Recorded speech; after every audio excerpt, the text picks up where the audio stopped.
প্রিয় বন্ধুরা, সবাইকে চ্যানেলে স্বাগত।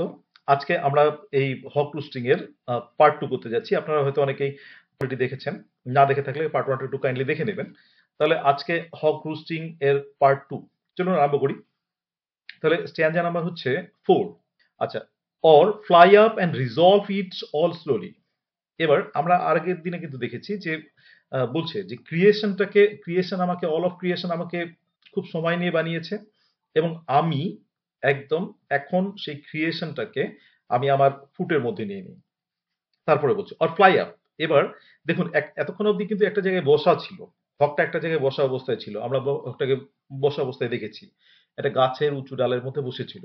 সেখান থেকেই রুস্টিং করছিল। আচ্ছা, এবার ও যখন গাছটা থেকে উঠছে, দ্যাট ইজ ফ্লাই করছে, ফ্লাই করার অবস্থাটা দেখি। অর ফ্লাই আপ, আমি যখন উপরে উঠছি, গাছটা ছেড়ে দিয়ে উপরে উঠলাম and revolve it all slowly. এবং চারপাশটা যখন আমি রিভলভ করলাম, ঘুরলাম, আমরা কিন্তু দেখি ঘুরতে দেখি। তাহলে এবার একটু উপরে উঠলো, উপরে ওঠার পর চারপাশটা ঘুরলো অল স্লোলি, আস্তে আস্তে ঘুরি। এখানে কিন্তু আমরা আরেকটা জিনিস পাচ্ছি। আরেকটা জিনিস আমরা এই রিভলভটাকে কানেক্ট করতে পারি হচ্ছে রিভলভ অফ দ্য হচ্ছে আর্থ। পৃথিবীটা কিন্তু যখন উপরে উঠবে কি হবে? পৃথিবীটা উপরে উঠলে ও কিন্তু পৃথিবীটাকে দেখতে পাবে যে পৃথিবীটা ঘুরছে বলে আন্দাজ করছে আর কি। আমাদের হক আন্দাজ করছে যে পৃথিবীটা ঘুরছে এবং আস্তে আস্তে আস্তে আস্তে ঘুরছে। এই রিভলভের সঙ্গে কিন্তু আমরা আর্থটাকে কানেক্ট করতে পারি। আচ্ছা, এবার এ দুটো তো গেলই। তাহলে হচ্ছে আমাদের হকটা হচ্ছে রিভলভ করছে কিন্তু স্লোলি রিভলভ করছে, আস্তে আস্তে রিভলভ করছে, চারপাশটা নজর রাখছে। উপরে উঠে গোটা পৃথিবীটা মনে হচ্ছে ঘুরছে আর ও গোটা পৃথিবীটাকে দিকে নজর রাখছে। এইবার পরের লাইনটা দেখুন, আরো ইন্টারেস্টিং লাইন। আই কিল, আমি মেরে ফেলি। I kill where I please because it is all mine. এই জায়গাটা আই কিল, আমি মেরে ফেলি হোয়ার আই প্লিজ, যখন আমার খুশি হয়। বলছে যে এটা কোনো ব্যাপারই না, আমি যখন খুশি মেরে ফেলি। Because it is all mine, কারণ নিচে সবকিছু তো আমারই। আমার এগুলো সব জিনিস আমারই, আমি খুশি মতো মেরে ফেলি। আমরা অনেকখানি আপনারা দেখে থাকবেন, ইংলিশের একটা লাইন আছে যে আমরা ঈশ্বরের কাছে হচ্ছে সব মানে ইনসেক্টের মতো। ও যখন খুশি তখনই মেরে ফেলে। As flies to the wanton boys are same to the god. Uh, they kill us for mere sport, এরকম ছিল কিং লিয়ারের লাইনটা।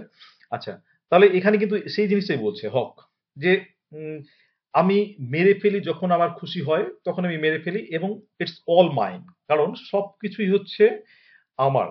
এটা কিন্তু বলার চেষ্টা করছে যে সবকিছু আমার, তাহলে আমার তো মারতে ক্ষতি নেই, কেন আমি বড় করবো? যে আমার সবকিছু, এভরিথিং ইজ মাইন। এটাই, there is no sophistry in my body। এবার আমার মধ্যে বা আমার শরীরের মধ্যে একটা কুযুক্তি বা অযৌক্তিক তর্ক থাকবে যে কেন আমি মারবো কি মারবো না। আমার বডির মধ্যে সেই লক্ষণ একটা ফুটে উঠতে পারে। আমরা যখনই একটা হেজিটেট করি তখন আমাদের চোখে মুখে কিন্তু ফুটে ওঠে। আমাদের মানে যখনই আমরা এই কাজগুলো করি, আমাদের ইচ্ছার বিরুদ্ধে কাজগুলো করি, তখন কি হয়? তখন আমরা এক পা এগিয়ে যাই, একটু পিছিয়ে যাই, এক পা এগিয়ে যাই, আবার পিছিয়ে যাই, এরকম হেজিটেশন করি। আমরা অনেকখানি দেখেছি, বিভিন্ন রাইটিং এর মধ্যে দেখেছি।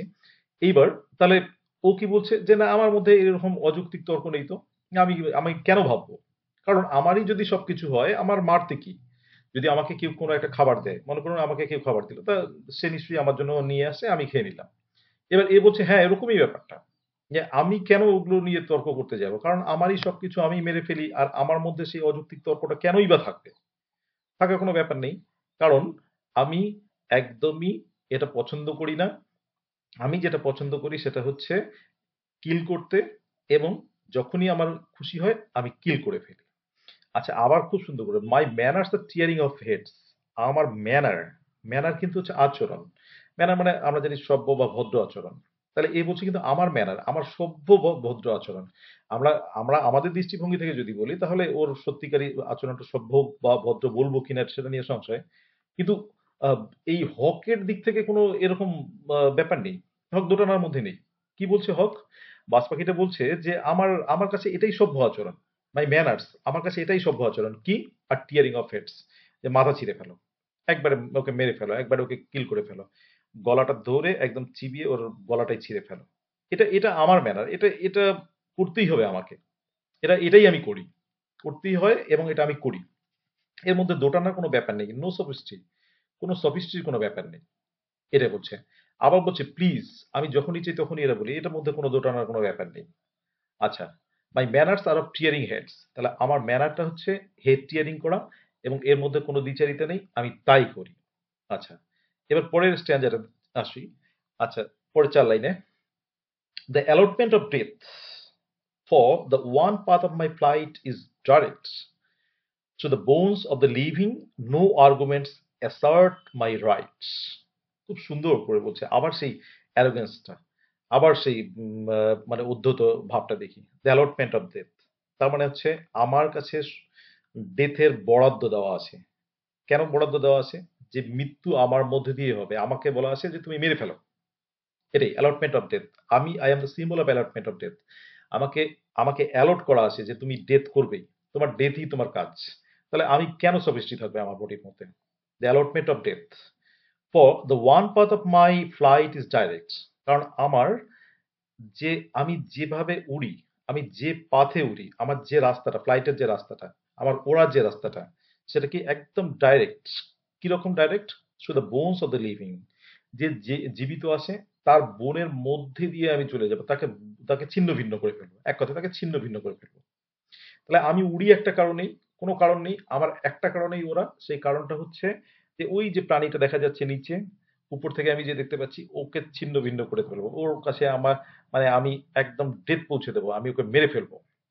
এটাই আমার ফ্লাইটের একমাত্র উদ্দেশ্য, আমি এটাই করি, আর কোনো ব্যাপার নেই। তো এই যে এই টোনটাকে আমরা কিন্তু ধরার চেষ্টা করছি, যে হকের টোনটা, হকের টোনটা কিন্তু এরকমই, যে আমার কাছে আর কোনো কিছুই নেই, একমাত্র ওয়ে সেটা হচ্ছে থ্রু দ্য মানে direct through the bones of the living, জীবিত যে আছে তার মধ্যে দিয়ে যাব, তাকে মেরে ফেলবো। No arguments assert my right, আর কোনো যুক্তি দিয়ে আমার এই অধিকারটাকে কোনো যুক্তি দিয়ে আর খণ্ডন করা যাবে না। অর্থাৎ আমার এটাই রাইট, অন্য কোনো যুক্তি আমার মধ্যে কাজ করে না, আমি এটাই পছন্দ করি এবং এটাই করি। এটাই হচ্ছে কিন্তু এই স্ট্যান্ডাটাকে আমরা সেভাবেই দেখছি। আচ্ছা, এবার চলে আসি ধরুন লাস্ট স্ট্যান্ডাতে। শেষ স্ট্যান্ডাতেও তাই। The sun is behind me, সূর্য আমার পিছনে আছে। এবার সূর্য পিছনে থাকার কারণটা কিরকম? সূর্য পিছনে থাকে মানে সূর্য আমাকে সাপোর্ট করছে। সাপোর্ট করছে কিরকম? দিনের আলোতে সূর্য আমার সবসময় আছে, আমাকে আলো দেয়, আমি সেই সেই আলোতেই আমি এই কাজগুলো করি, বা আমার প্রত্যেকটা কাজের পিছনে সূর্য কিন্তু আছে। এই দৃষ্টিভঙ্গিতে আমরা দেখি, তাহলে ব্যাপারটা অনেকটা ক্লিয়ার হয়ে যাবে। তাহলে the sun is behind me বলে সূর্যেরও হাত আছে আমার এই কাজগুলো করার পিছনে। সূর্য আমাকে ইন্সপিরেশন দেয়, আমি সূর্যের মানে সূর্যের দ্বারা inspired. Nothing has changed since I began, আমার যখন এটা আরম্ভ হয়েছিল তখন থেকে আর কিছু কিন্তু চেঞ্জ হয়নি। আমার কাছে একই দৃষ্টিভঙ্গি, অর্থাৎ আমার যারা পূর্বপুরুষ ছিলেন, সেই পূর্বপুরুষের কাছেও এটা একই রকম, যে আমাদের মারতেই হবে, আমাকে ডেথ করতেই হবে, আমাকে কিল করতেই হবে, এবং সেখান থেকে কিন্তু আর কোনো চেঞ্জ হয়নি, এবং এখনো অবধি তাই আছে। এখনো অবধি আমাদের পারপাস হচ্ছে কিল করা, আমরা কিল করব। কেন? মাই আইস পারমিটেড নো চেঞ্জ, কারণ কি আমরা আর কোনো কিছু পারমিট করি না, কোনো চেঞ্জ পারমিট করি না। আমরা অন্যভাবে খেয়ে বেঁচে থাকতে পারবো না। খেয়ে বেঁচে থাকতে পারবো না নাকি? এখন যদি প্রয়োজন হয় যে না আমরা আর পাচ্ছি না, আমাদের আর স্বীকার করতে হবে না, ব্যাপারটা কেমন হয়ে গেল, তাহলে আমাদেরকে, আমরা মানুষরা যেমন করি, যে না আমার মাছ মাংস খাওয়া ভালো লাগছে না, আমরা বরং আহ, সবজি খেয়েই বাকি জীবনটা কাটাবো, আমরা হচ্ছে নিরামিষাশী হয়ে যাব, বা আমরা অন্য কিছু খেয়ে কাটাবো। এরকম আমরা চেঞ্জ একটা পসিবিলিটি রাখি, থাকে আমাদের। কিন্তু হকের কি, যে না আমার এরকম কোনো ব্যাপার নেই। My eye has permitted no change, আমার চোখ কখনো চেঞ্জ পারমিট করে না। লক্ষ্য একটাই, কিল করো, মারো, ইট করো, এটাই লক্ষ্য, এবং এটাই করি। And I am going to keep things like this, এবং আমি যেহেতু সুপ্রিম পাওয়ার, এবং আমি এভাবেই জিনিসটাকে রাখবো, এবং এভাবেই জীবনটা চলতে থাকবে, এবং এভাবে কোনো কিছুকেই আমি বাদ দেব না। তাহলে আমরা এখানেও পাচ্ছি যে আমরা, ও কিন্তু একটা ইন্সপিরেশন পাচ্ছে সূর্যের কাছ থেকে, এবং চাইছে না কোনো কিছু চেঞ্জ হোক। চাইছে না মানে এরকমটা নয় যে ওর চাওয়ার উপর নির্ভর করছে, যে বরং দৃষ্টিভঙ্গিটা এরকম যে আমি কোনো কিছু চেঞ্জ হতে দেব না, আমার চোখ সেটাকে পারমিট করবে না, আমি চেঞ্জ হতেই দেব না, ওটাকে ওর রকমই রাখবো। এবং আমি সেটাকে কিন্তু লাস্ট লাইন দিয়েও সেটা বলল যে আমি এটাকে হতেই দেব না। My eyes has permitted no change and I am going to keep things like this. এটাই কিন্তু হকের সেই দৃষ্টিভঙ্গিটা, সেই অ্যারোগ্যান্সটা, এটা কিন্তু খুব সুন্দর করে কবি ভালো করে খুব সুন্দর করে এটাকে তুলে ধরতে চাইছেন তার কবিতার মাধ্যমে। এবং আমরা দেখি যে এটা কিন্তু খুব একটা হটি টোন, এবং হটি শুধু না, তার সঙ্গে সঙ্গে কিন্তু একটা কনফিডেন্ট টোন আমরা পাচ্ছি তার কবিতার মাধ্যমে। এবং এখানে আমরা অন্যান্য হিউজেস যে অন্যান্য কবিতাগুলো দেখি, যে একটা theme of power, theme of violence, theme of survival, সেটা কিন্তু এই কবিতার মাধ্যমে খুব সুন্দর করে আমাদের কবি খুব সুন্দর করে তুলে ধরছেন এখানে। যারা কবিতাটার এমসিকিউ করছেন তাদের আর একটা জানা দরকার যে এখানে কবিতাটাতে দেখুন আই, আই কতগুলো আছে। আই হচ্ছে 6টা আছে, এবং হচ্ছে মাই, মাই টার্মটা হচ্ছে কিন্তু আবার 12টা আছে। তাহলে এখানে কিন্তু আমরা আরেকটা জিনিস পাচ্ছি যে খুব ইন্টারেস্টিং একটা কবিতা, যে কবিতাটার মধ্যে খুব ভালো করে যে আমাদের হক তার পার্সোনাল থিঙ্কিংটা, তার পার্সোনাল ইনারমোস্ট সিক্রেটটাকে প্রেজেন্ট করছেন, সেই জিনিসটাকে কিন্তু খুব সুন্দর করে এখানে এই কবিতার মাধ্যমে তুলে ধরা আছে। তাহলে এখানে সেটা আই দিয়ে তার বক্তব্যগুলোকে প্রেজেন্ট করা আছে, এবং এই পজিটিভনেসটা যে সবকিছুই আমার, মাই, এই পজিটিভনেসটাও কিন্তু এই কবিতার মাধ্যমে এই মাই দিয়ে প্রেজেন্ট করা আছে।